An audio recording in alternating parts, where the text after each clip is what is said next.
It's my great pleasure to introduce to you from left to right the Reverend Dr. Ronnie Millard, who serves as the Minister for Unitarian Universalist Fellowship of the North Bay in Napa. Reverend Ronnie's worked as a sexuality educator for about 10 years.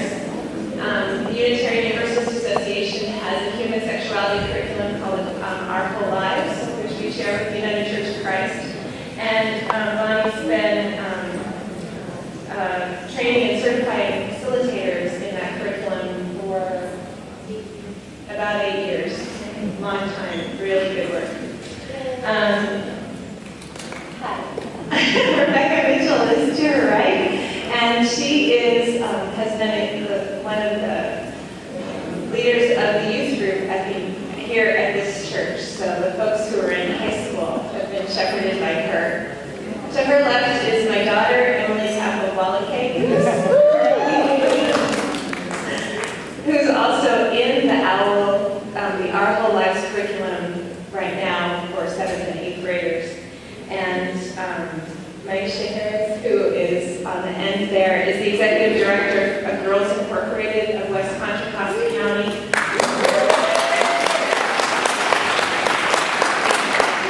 They've been serving girls since 1974, and Girls Incorporated inspires all girls to be strong, smart, and bold. And they provide award-winning research-based programs that build self-esteem and foster creativity and promote critical thinking skills. So a big warm welcome to our panel.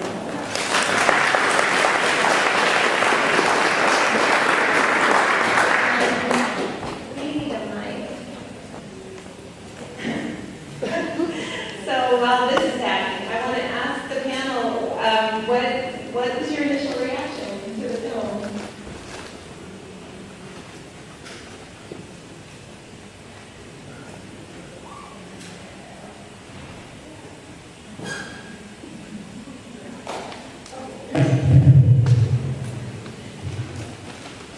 Hi. I was just saying to my friend Jillian that I was really excited to see an emphasis on raising boys a little differently. It's something that my father and I have had multiple conversations about when it comes to leveling the playing field a little bit, making a more empowered culture for women and men. And it was a little painful for me to watch. I have men in my life and family who are very enlightened, not sexist, and it's horrifying to watch some of that stuff. It made me very happy that we actually didn't have TV in our house when our kids were growing up. We didn't feel it was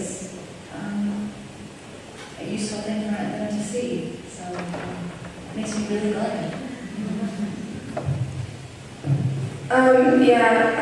Sort of like your house. We don't have a TV at our house, but it's really astonishing what me and my brother are exposed to. Like, they have tabloids in our school library, which is a middle school, which I still find is really ridiculous, because some girls spend hours poring over that at lunch and ridiculing themselves, and then going straight in the passing period to the bathroom. Like, everything you just saw there is, like, entirely true, and I'm vouching for that. Yeah, I definitely see that both males and females have a lot to live up to in society, but definitely girls have a more challenging time because so much more is expected of them. And even in this film, the message that I got across was, as young ladies, we need to be ourselves. We need to be who we are and not try to live up to someone else's expectations. I hope we'll keep that in mind. Would you, Ms. Harris, would you talk a little bit about what Girls Incorporated does and how your work is helping address some of the issues raised in the film? Absolutely. So Girls Inc. in West Contra Costa County has been around, as you mentioned, since 1974. And initially when Girls Inc. was started back in 1865, it was to teach girls how to be domesticated and being good housekeepers, taking care of children, learning how to cook. But as of today, we have definitely come very far from that. We are teaching our girls about economic literacy, media literacy, becoming leaders in the community. We're teaching them to go to college, to be thinking about it as early as the 7th grade and even earlier in some cases. We definitely want to encourage our girls to be strong, smart, and bold by providing the support and resources for them to help them to be their best. We are also working with the parents so that when we are teaching them in our programs, the parents can duplicate at home so that we can keep that progress going for them. And what would be a really awesome thing for us to do to help you with that work? Well, at Girls Inc., we are always looking for more volunteers and support, but even as people helping people and caring about one another who are struggling, to be able to say a kind word to them, to encourage them, to say, you really are pretty. You don't have to be a size 2 to fit into a crowd. And even girls encouraging each other and not being critical of one another, but being more supportive. And we can do that as adults and as peers. Thank you. Would you pass the mic to Rebecca? Because part of the model for youth group here is really small group ministry, right? And could you describe a little bit about that and how that works and how it works?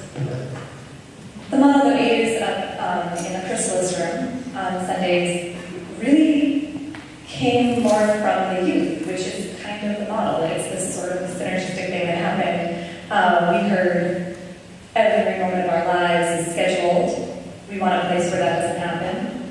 We heard what they valued about being a part of this congregation in the way that they were was that they had a place where they were accepted no matter what. Not just by the adults, but by one another, their peers. So we try to make being in a youth group a very peer-driven experience. We talk about what they want to talk about, and a lot of the times it is movies that they've seen, songs that they're listening to, television shows that they've watched. And part of the ministry is breaking that down into the social constructs that they're seeing, what they're witnessing, what their thoughts and feelings are about it, and trying to get to a deeper level around what's on their mind. And Reverend Lott, would you say a little bit about our whole lives and what's up with that? And then we hear from Emily as a current beneficiary. So the Our Whole Lives program is a comprehensive sexuality education program that was developed by the Unitarian Universalist Association and the United Church of Christ, and it's a values-based program. Values were taken from SECUS originally, which is the Sexuality Education Institute in the United States. Is that right? Sexuality Education, Information Education Council. And these values mesh very well with Unitarian Universalist values and the values of the United Church of Christ. So the inherent worth and dignity of every person is promoted in the curriculum, which means that we treat people of all genders equally. We treat all humans with compassion and equity, regardless of gender, sexual orientation. So this curriculum is secular. It can be used in a school. It can be used with a supplement in a religious organization. But it has specifically units that deal with gender equity, the gender box, we call it. How do we put each other in the gender box?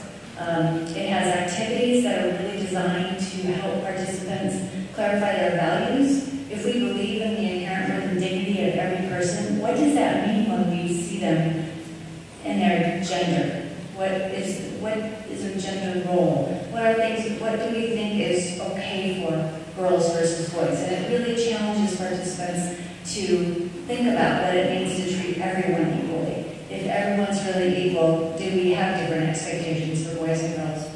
So the curriculum, there are 6 curriculum, and at every level, there's one for kindergarten, 1st grades, 4th, 5th grades, 7th, 9th grades, 10th, 12th grades, young adults, and adults. And at every level, issues of gender are discussed.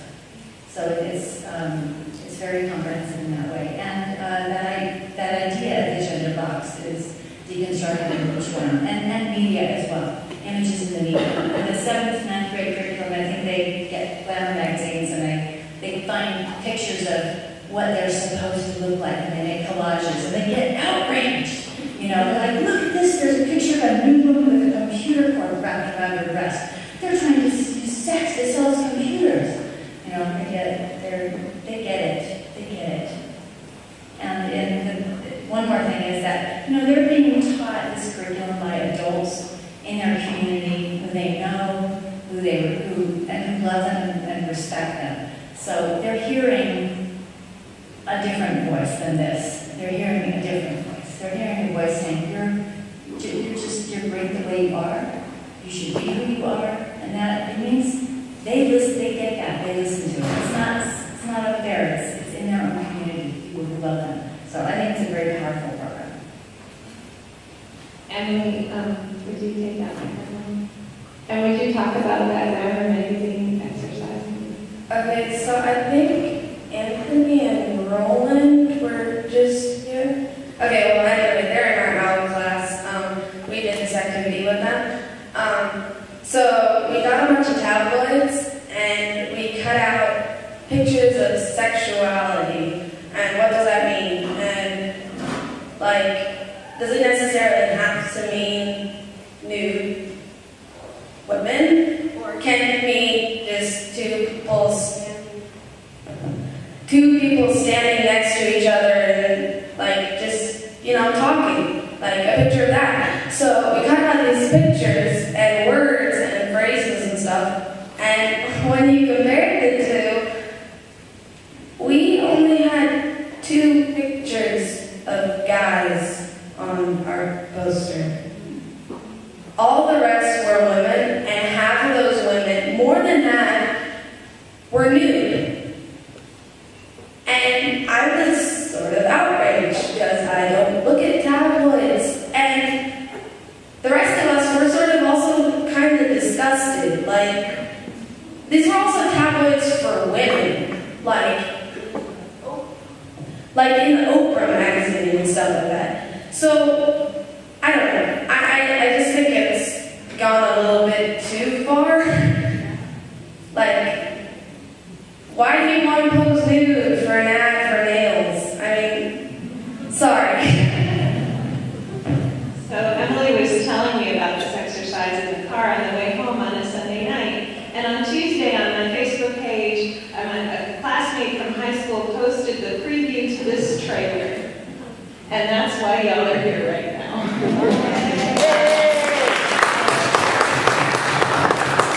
It's another shout out for Heather Romero. But in that spirit, who here is here because of Facebook? I just want to know. Yeah, okay. Viruses work.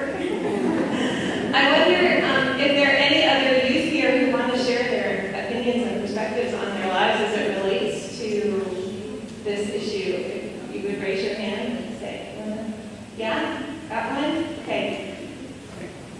Will you come down? Come on down. Anybody? Come on down. All right.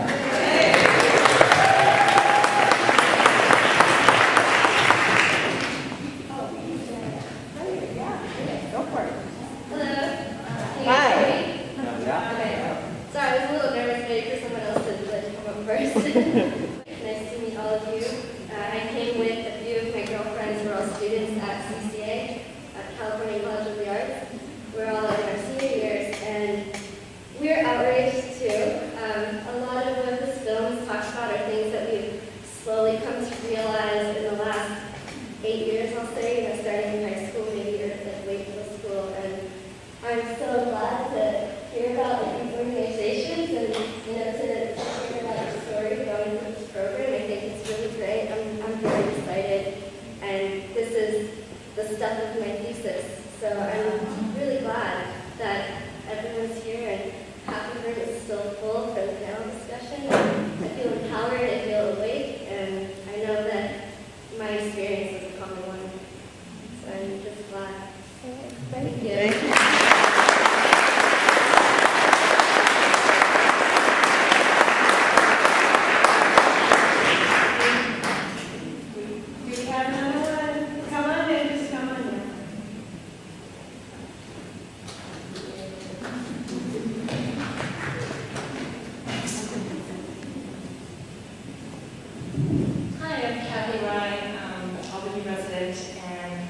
this really shocked me. I had no idea, I had no TV in my house, yet my 4-year-old daughter, when we play and role play, she says she wants to be the daddy. I'm actually kind of offended by that. And maybe, I feel like I'm surrounded by this whole circle of wisdom. I just thought, being an engineer, and she sees a pretty equal partnership with her dad and I, yet I'm wondering where that notion is coming from. Is it a cartoon she happened to see with a friend? Is it a billboard? I'm just befuddled. And then I see this, and I'm thinking, oh no, I'm actually a little depressed now. How am I going to insulate her from being the best person she could possibly be? Maybe I need to make sure I stay in touch with music or make sure I get that curriculum. But it just seems like such an active, it just feels like we're against this tidal wave that I'm actually kind of depressed. So I don't know, I'm sorry if I depress everybody, but what advice do you have? I really enjoyed watching the media with her children. My mother did that. It was everything. We'd be driving somewhere in the car, and that song "Addicted to Love" would come on. Might as well face you're addicted to love. And she would say, "He's not addicted to love, honey. That is lust right there talking." She would just break it down. Every song, every show that we watched, there was a dialogue around it. She came from the standpoint that I do, that it's impossible to insulate completely. So discuss.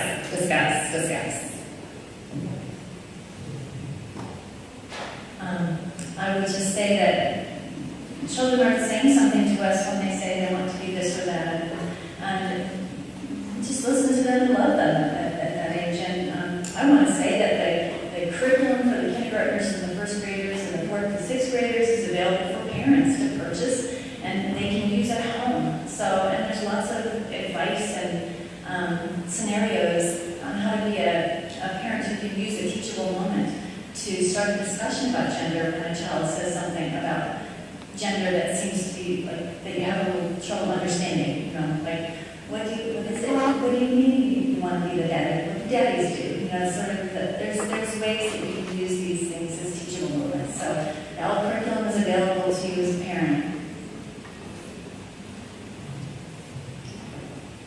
Really brief, I just want to ditto what my ladies here on stage have just said. Definitely you can also just embrace, there's something that the daughter is seeing in the father that she admires.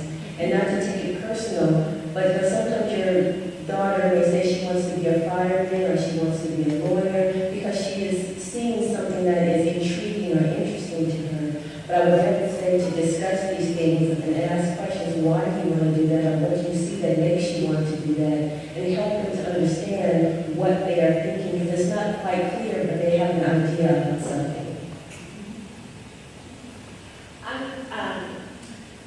I'm really interested to know from you who is supporting you in living out loud. My mother was in those women who were marching for equal rights, who were there for the International Year of the Woman. This is in a big way. I'm 41. A lot of this isn't news, right? And part of me is kind of, again, still. But how did you get where you are? And what holds you up? And who holds you up? Who has made a difference? I think for me, just in looking back on the last couple of years, there have definitely been a lot of strong women in my life that have supported me and guided me. But I also have to offer a lot of credit to my husband, who is here today on this evening. He has really strengthened me in a lot of ways and helped me to believe that there are many things I can do if I just believe in myself and push myself. And he's even helped to guide me in so many ways to show me other resources, or even point me in a direction to other women, or even to give me examples of women in his life, and just to give me something to follow. But I also will say that I have a sister who is very supportive of me.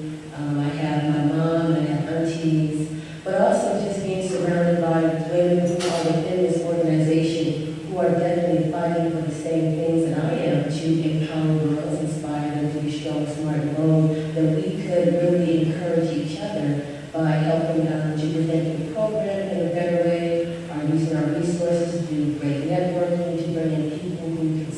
to our girls, we encourage them.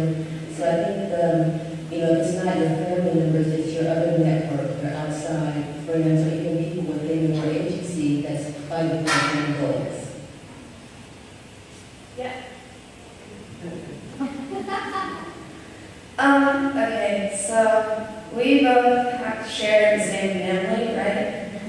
So, my grandmother is not shy at all. She is very loud, and when she wants to say something, she'll say it. If you're doing something really stupid, she'll sit you down and say, Emily, stop it right now. Think about what you're doing. And even though she lives in Idaho, surrounded by Mormons, she still managed to speak her mind. And she still helps me and my mom, and I think my mom helps me a lot. And I'm really grateful that I have a lot of good teachers. They've all been really smart, and I think I've had a good transition into middle school, better than a lot of my other friends I know. They've had a lot harder time. And my violin teacher is here today. So thanks, Auntie, for coming. So yeah, I think I have a lot of great people who help me in life, and Barbara too, and Marcus. I know so many people who are great. It's just so hard to listen. I can't wait to hear in the youth group. My parents are both pretty amazing, feminist, powerful people. So that's a good start. And then when I first moved out here, well, actually, before then, I went to Women's College. I always surrounded myself with groups of women. The one that I think of right now is I'm involved in a dance circle of women of all different ages. That's very spiritually oriented, and we all share our stories around an altar lit with candles, and then we just dance it out at the end. And there's something so valuable in hearing the stories of people who came before me, and people who are at the same stage, and people who are following after, and knowing that these are full and complete human beings in every way, shape, and form. It's empowering. Well, because we didn't have a television growing up, and because my parents were fair people, I never got that message that I wasn't as good as my four brothers, and so it was kind of stunning to get to school and to hear that, and then I just said, well, you're wrong. Just dumb, so I credit my upbringing with a really balanced, fair, kind, loving upbringing, and then Unitarian Universalist, are just the best people. They've been so supportive of, just to write this curriculum, and to spend their money and their time to train people to teach it, and what lifts me up every day are my Unitarian Universalist colleagues and congregants. Yeah, I want to know what other goodness there is in the room.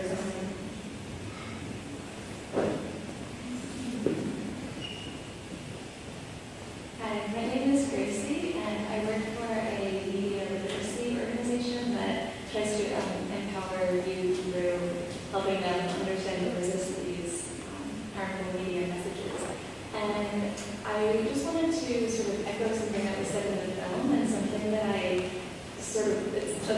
loved the film. A lot of it definitely was really well done. I loved it, and I thought Jackson Katz, he has a video called Tough Guys that I would recommend. So it's just about masculinity and how that's really harmful for men and women and all of society. So that I wanted to put that out there.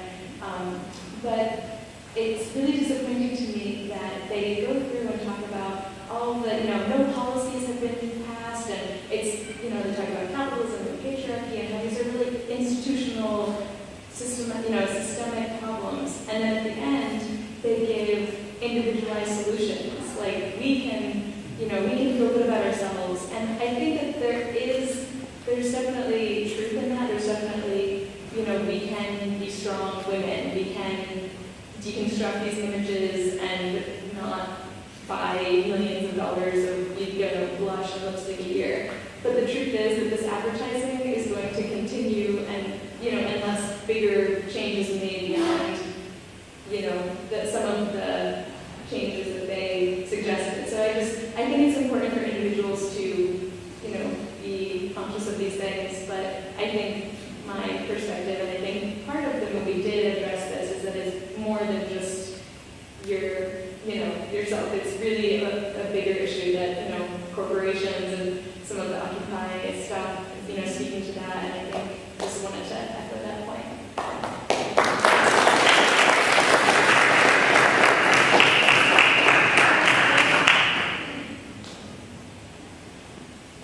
There's one coming, and if there's another good thing to lift up, please come on down. Thank you, Carol. Hello everyone, my name is Mia. I just wanted to say that I'm really glad that I can actually see this movie because I was just learning about this in my current life issues class. I just watched Killing Us Softly, which I thought was a really good movie, and women and girls are affected by the media and they do respond, and I just want everyone to know that you have to be strong and get through it.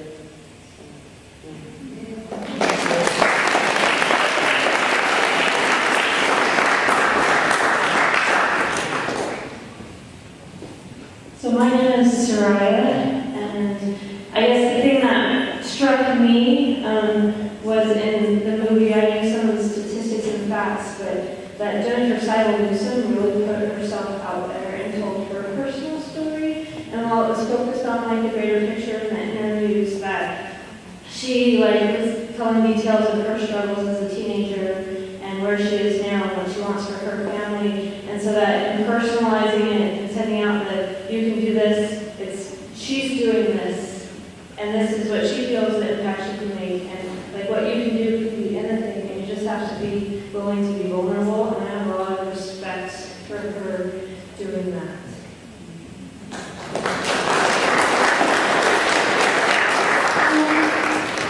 Hi there, my name is Laurel. I just moved here from Georgia, where we are definitely stuck in some old stories around where women stand in our culture. And I was studying women's studies at the University of Georgia, and my mind was daily blown, and I was just shocked that this wasn't our political science 101, that this wasn't the basis of our education. And moving here and seeing films like this, it moves me and it excites me that this information is out there. And I know that one of the questions I've been sitting with are, what are the decisions I'm making right now that will change the world for my daughter and my daughter's daughter? And how can I live my life right now attached to my voice of just coming up here that is making a space for those that are coming after me? And I want to be a teacher. I want to be with those 5- and 6-year-olds and give space for the boys and the girls to have the voice. And I think that the big wigs in our culture must be terrified that things like this are out there, and they totally should be. So.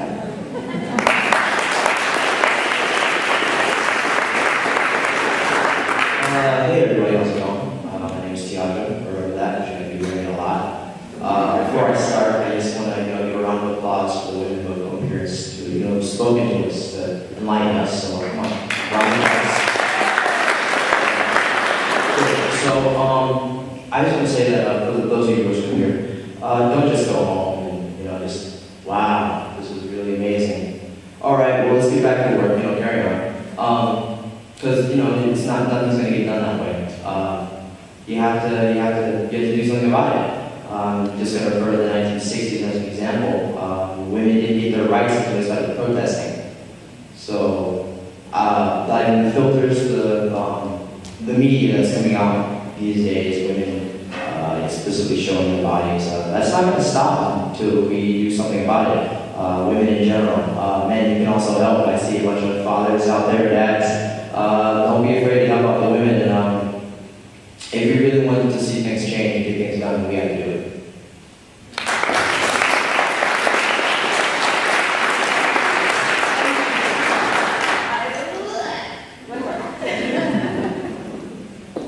Hi, I just wanted to talk a little bit less about gender and more about equality. I work for a nonprofit that supports individuals with developmental disabilities in gaining work experience. And I just want to speak to, when I moved here, my grandmother's best friend told me to think big. And I think it's really important to think big and less about gender and more about equality and more about what we can do to change the world and less about what hinders us and more about what we can do to change what hinders our presence here. So just think big, please think big.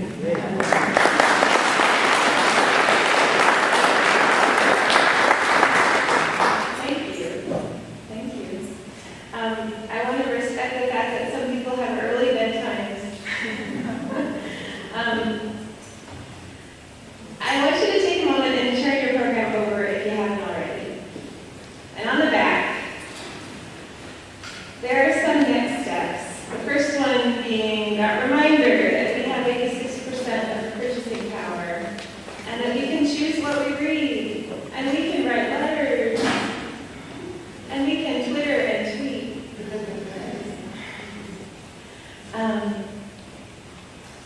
But before we bring this formal part of the evening to a close, you're welcome to stay and talk, and I hope that you do. I have an announcement and a request to make. The announcement is that on December 10th, this church will be sponsoring a conversation on the commercialization of childhood with Dr. Alan Canner. He's a Berkeley psychologist and he co-founded the campaign for a commercial-free childhood. So there are flyers at the table that you came in on through, and there'll be more information about this on our website, uucb.org, shortly, as well as a link to reserve a seat. And my request is that you please let us know how you found out about this event. There's information card tucked inside your program. If you'd like to receive email announcements from UUCB about our programs, if you'd like to know more about Unitarian Universalism, our whole lives, please put your contact information there and somebody will be in touch. If you're already on our list and you don't want to be on our list, or you don't want to be on our list, just please fill out that lower left-hand corner, how you heard about it, and leave it as on the table as you exit. It's so important for us to know how we can be more effective in the world. And so I want to give our panel a great big thank you.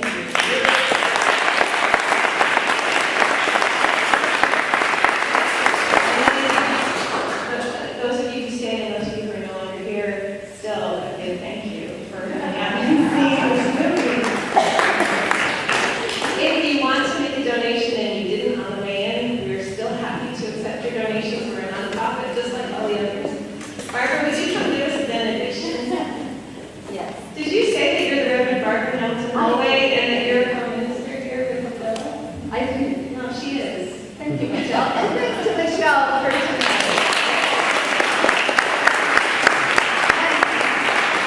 It's so clear from what people have been saying how much we need one another, that we can't just be individuals, that we have to be a community and be strong together. So those of us who are still here, we're going to be standing up anyway, so I invite you to stand and to actually move forward and to take hands or touch the shoulders and connect with people, our dear panel up here.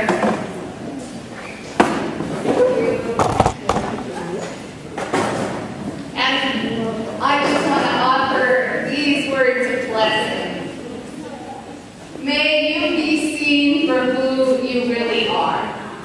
And may you be true to who you are. And may you recognize your experience and your wisdom. May you know your own power. The world needs your gifts. The world longs for the blessing that we, with our understanding, can give. We all want to be, and can be, strong, smart, and bold. Occupy your body, occupy your mind, occupy your spirit. Thank you. Blessed Amen.